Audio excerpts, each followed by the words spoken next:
اے اللہ میں واجب الادا حق یعنی قرض کے غلبے سے اور دشمنوں کی ناروا خوشی سے تیری پناہ مانگتا ہوں کہ اللہ میں فقر سے تیری پناہ میں آتا ہوں، تیری پناہ حاصل کرتا ہوں، اور اس بات سے بھی کہ میں کسی پر ظلم کروں یا کسی کے ظلم کا نشانہ بن۔ کہا میں تمہیں ایسے کلمات نہ سکھاؤں جو رسول اللہ صلی اللہ علیہ وسلم ہمیں سکھائے، اگر تمہارے پاس سیر پہاڑ کے برابر بھی قرض ہوگا تو اللہ تعالیٰ تیری جانب سے ادا فرمائیں گے، یعنی اللہ تعالیٰ مدد فرمائیں گے۔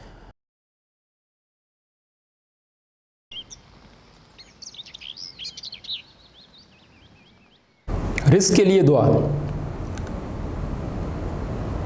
رب انی لما انزلت الی من خیر فقیر، اے میرے رب بے شک میں جو بھلائی بھی تو میری طرف نازل فرمائے اس کا محتاج ہوں۔ سورۃ قصص آیت 24۔ یہ دعا موسیٰ علیہ السلام نے اللہ تعالیٰ سے مانگی تھی۔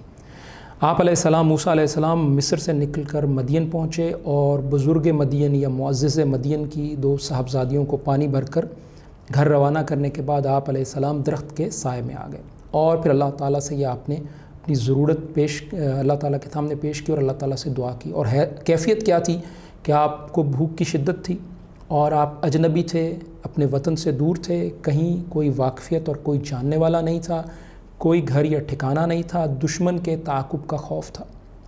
جب اللہ تعالیٰ سے یہ دعا کی تو آپ نتیجہ دیکھیے کہ 8 سے 10 سال کے لیے آپ کو وہاں ٹھکانہ مل گیا، روزی کا انتظام ہو گیا، اور جو معزز مدین تھے ان کی صاحبزادی سے نکاح بھی ہو گیا۔ تو یہ دعا جو ہے علماء لکھتے ہیں کہ یہ دعا رزق حاصل کرنے کے لیے بہت مفید ہے۔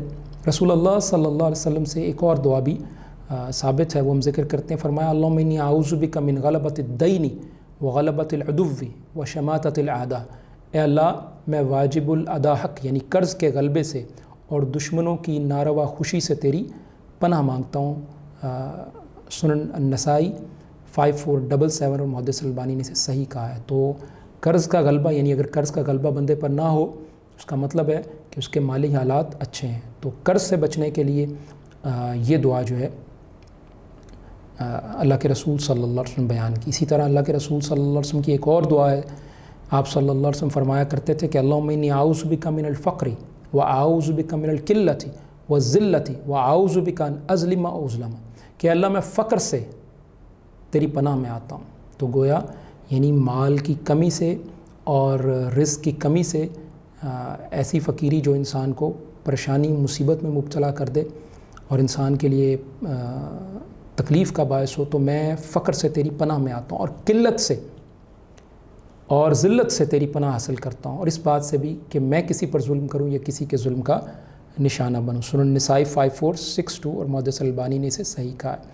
ایک اور حدیث ہے اللہ کے رسول صلی اللہ علیہ وسلم کی کہ آپ صلی اللہ علیہ وسلم کی اس حدیث کے مطابق فرمایا گیا کہ جب کوئی شخص سونے کا ارادہ کرے تو بستر پر دائیں کروٹ لیٹے، پھر دعا کرے اللہم رب السماوات ورب الارض ورب العرش العظیم۔ طویل دعا ہے جو کہ صحیح مسلم 6889 اور مختصر نمبرنگ کے مطابق 2713 پر موجود ہے۔ اس کے جو آخری الفاظ ہیں وہ ہمارے موضوع سے متعلق ہیں۔ فرمایا اقضی عنا الدین واغننا من الفقر، کہ ہماری طرف سے ہمارا قرض ہے رب ادا کر دے اور ہمیں فقر سے جو ہے وہ نجات دے دے اور غنی کر دے، فقر سے ہمیں بچا لے اور غنا عطا کر۔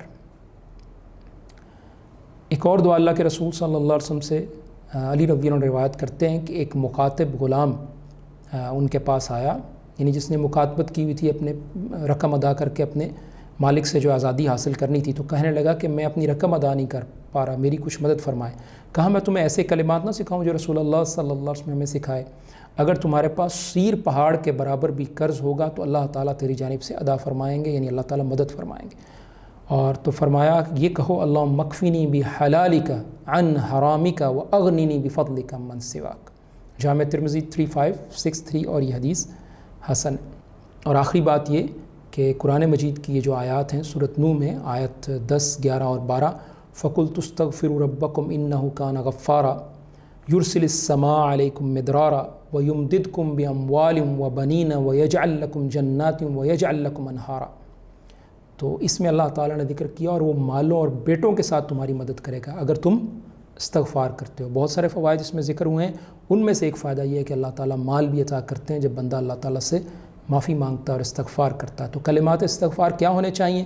حدیث سے ایک کلمات استغفار آپ کو ذکر کرتے ہیں، استغفر اللہ العظیم الذی لا الہ الا هو الحی القیوم واتوب الیہ، جامع ترمذی 3577۔